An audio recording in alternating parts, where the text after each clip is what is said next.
and welcome to another installment of the Virtual Fall into Arts Art Demonstration Series. My name is Mary Ann Wright, and I'm a 4-H area educator with Lincoln University Cooperative Extension. This video series is focused on arts education, and each Friday in the month of October, we are highlighting a different type of art. Today, we are going to be exploring photography, and photographer Chris Wheeler is going to show us some of her techniques and the equipment that she uses in her photography business. Now let's hear from Chris. Hello, I am Chris of Chris Wheeler Photography. I'm here to discuss a little bit about what I do as a photographer. Basically, I'm an event and portrait photographer, which means I do lots of ball games, receptions, cake smashes, weddings, quinceañeras, and other celebrations. I also do typical pose sessions, family photos, senior portraits, and newborns.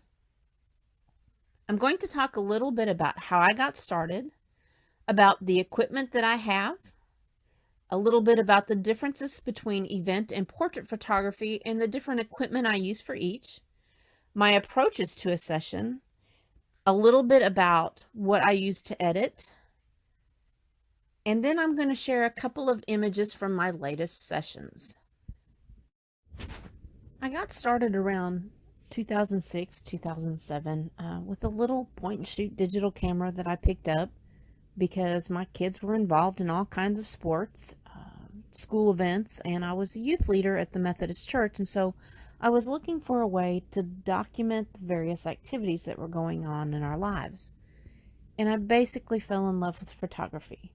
I fell in love with the challenge of capturing that perfect moment. I got my first real DSLR camera in 2015. And at that time, I started watching videos and taking classes online to learn about the camera, about different photography techniques and lighting and lenses and all that goes along with it.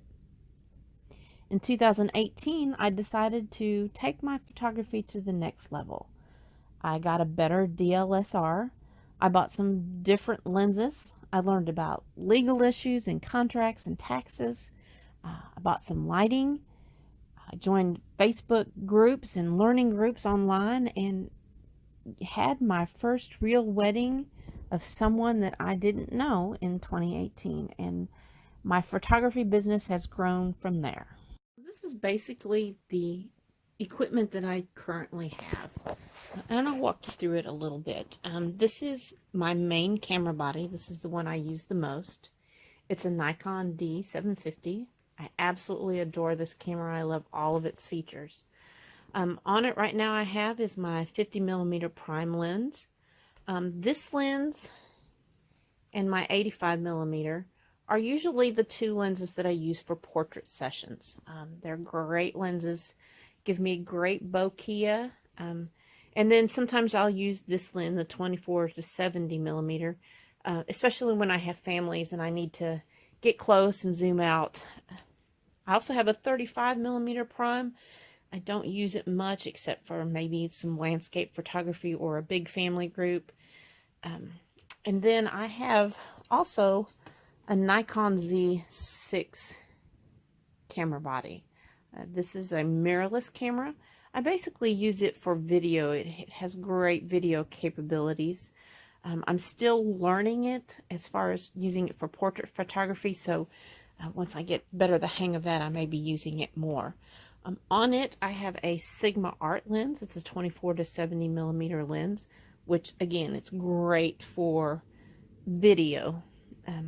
I have a 105mm macro lens. I usually use this for detail shots for like weddings and different cake smashes and things like that. Things that I need to get up close and get real good detail shots.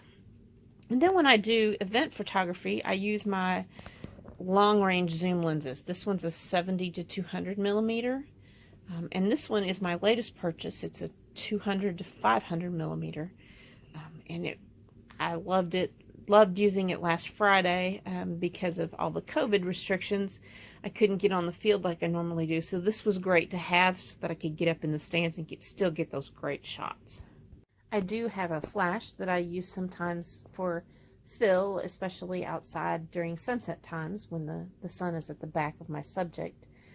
I also have some strobes that are set up in my studio that I use at the back of the Friendly Waste Management office.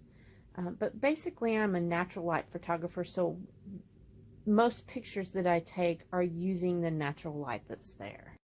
For me, there's not really much difference between event photography and portrait photography.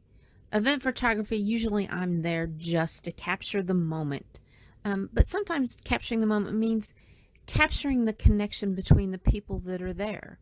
That special smile that happens between two people, or the love that's shown between people that are there. Most of the time I'm there just to capture those special one-of-a-kind moments.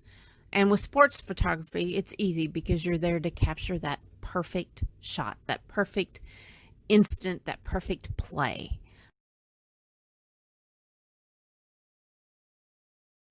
And of course, there are the detail shots, the things that you don't want to forget from those events that only happen once in a lifetime.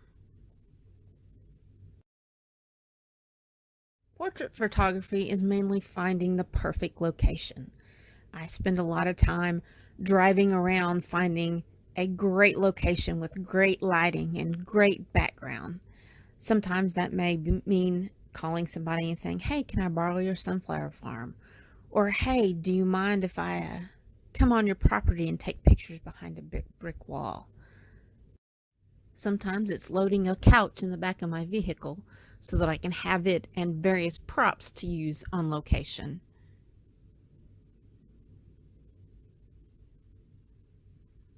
And sometimes it's taking advantage of events that are happening in town, like the Delta Fair, and of course, cotton season.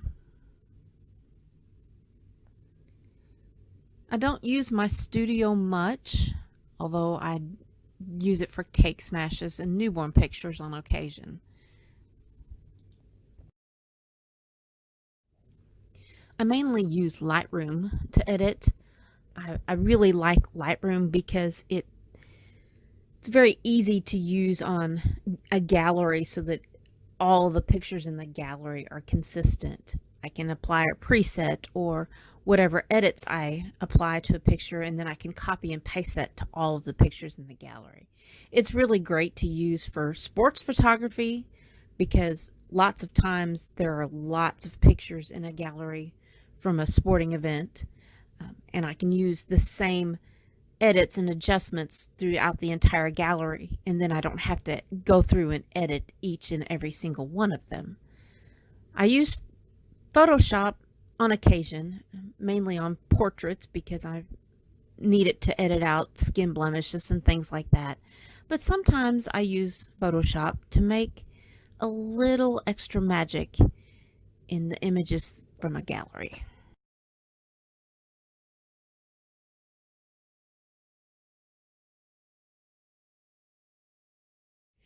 And finally, I want to share some images from some recent photo sessions that I have done. I really thought that 2020 was going to be my year, that 2020 was going to be the year that I really took off with my photography business. It started out great.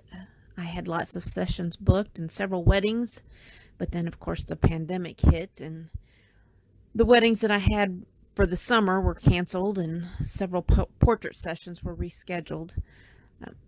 But I'm hoping to eventually make this my main job, and so that I can focus on photography full time. September has really picked up in bookings for me. I do have a wedding schedule in October, but I don't know what the future holds for Chris Wheeler photography right now. I have not lost my love of photography. I enjoy it very much. I love connecting with my subjects, and once you're in front of my camera, you basically become part of my family. But thank you for watching my little video presentation. I don't know if there'll be venue for asking questions, but you can always find me on Facebook and ask any question that you have there. I'm also including a text screen to show you where you can find me. I can be found on the web at www.chriswheeler63857.com. That is my photography website. You can also book a session through there, or you can contact me on Facebook or through Instagram and book me through there.